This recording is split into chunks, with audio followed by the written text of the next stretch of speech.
السلام عليكم ورحمة الله وبركاته. ازيكم يا حبايبي؟ عاملين ايه؟ يا رب تكونوا بخير، ويا رب ايامكم كلها تبقى حب وسعادة. النهاردة هنعمل فاهيتا الفراخ في العيش السوري مع البطاطس المحمرة واي نوع من المخللات بتحبيه. ممكن تعملي سلطة، ممكن تعملي سلطة طحينة، اي نوع من المقبلات انت بتحبيه جنبها ممكن تعمليه. يا رب الفيديو بتاعي يعجبكم. وقبل ما نبتدي الفيديو تشرفوني باللايك والاشتراك والكومنت، وتقولوا لي ايه رأيكم في اللي هنعمله النهاردة. دلوقتي انا هبتدي اقول لكم على المكونات اللي هنستخدمها في الفيديو.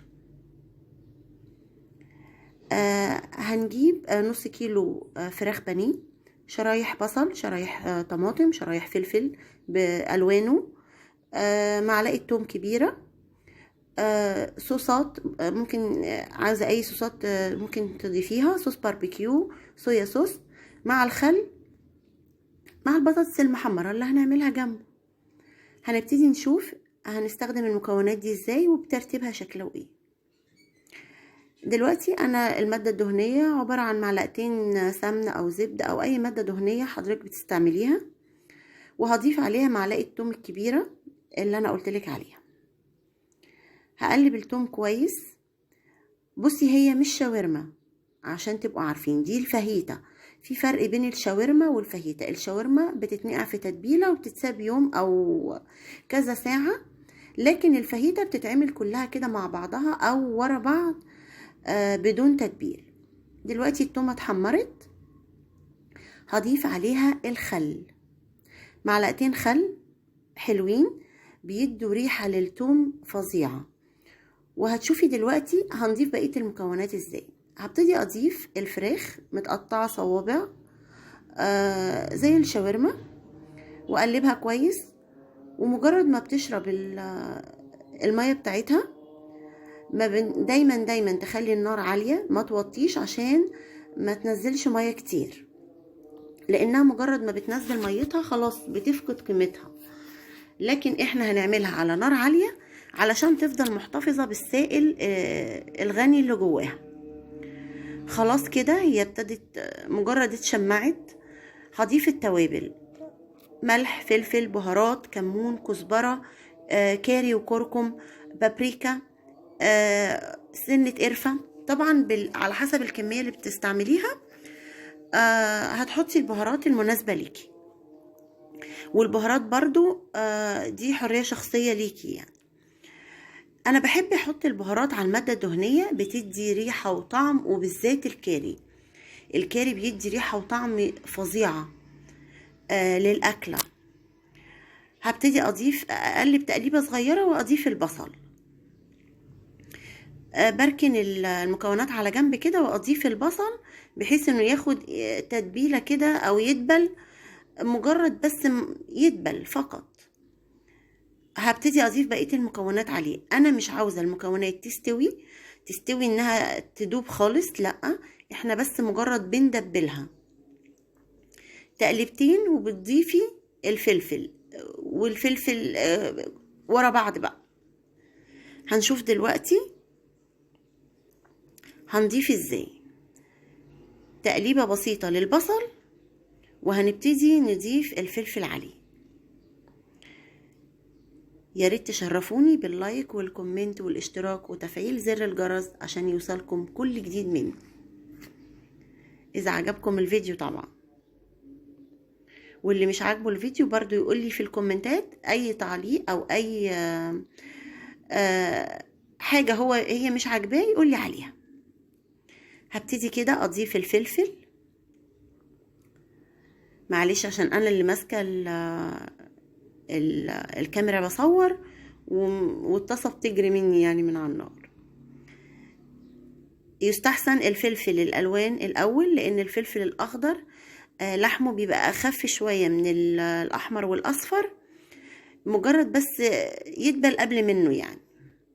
كده انا بقلبهم تقليبتين برضو مش كتير. وهنضيف الطماطم برضو. احنا مش عايزين الحاجة زي ما قلت لكم تدبل، عايزينها كده تقطم وانتي بتاكليها. هنبتدي بقى الشيف.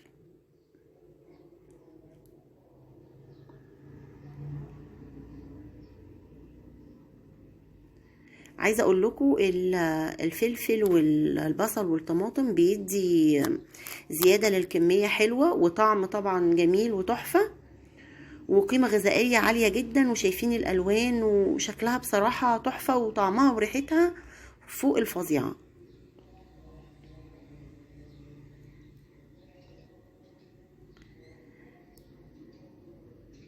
كده خلاص انا قلبتها تقلبتين، وهبتدي اضيف الطماطم. برضو الطماطم مش هتاخد كتير على النار،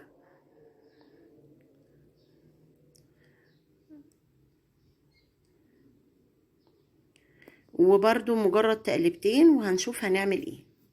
كده ادي الطماطم. طبعا السائل اللي بينزل من الطماطم ده كفيل ان هو يسوي الفلفل ويدبله كويس، ويدبل الطماطم نفسها كمان. برضو زي ما قلت لكم احنا مش عايزينها تستوي قوي، مجرد بس تدبل.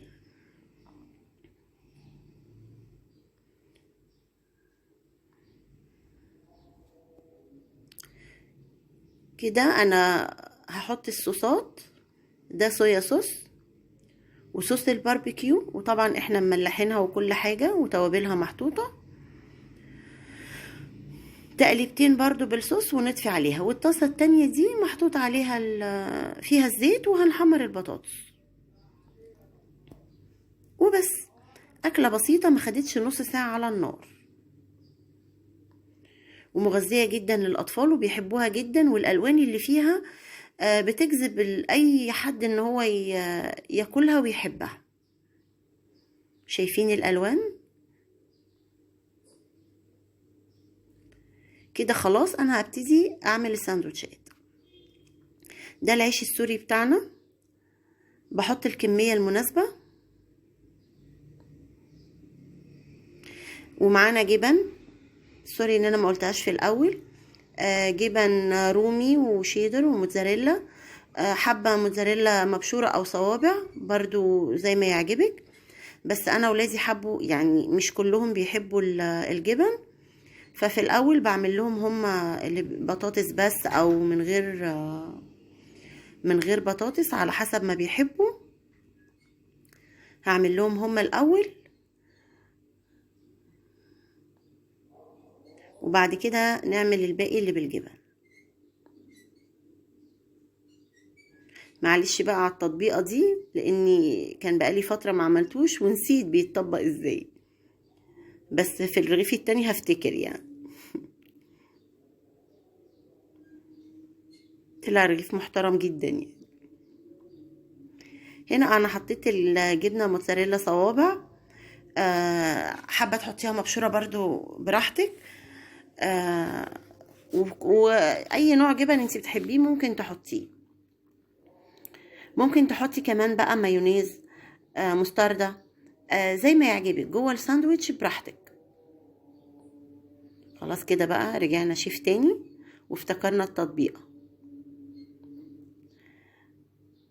معلش بقى لان المقطع اللي بيتعمل فيه الصدمة على النار اتمسح، فاحنا هنمسح اي طاسة ما بتلزقش بنقطتين زيت، ندي الساندوتش صدمة بسيطة من يمين وشمال كده وخلاص.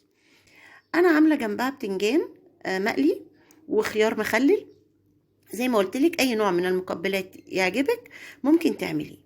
يا رب يكون الفيديو عجبكم والوصفة عجبتكم، وشرفوني باللايك والاشتراك والشير، وفعلوا زر الجرس عشان يوصلكم كل جديد.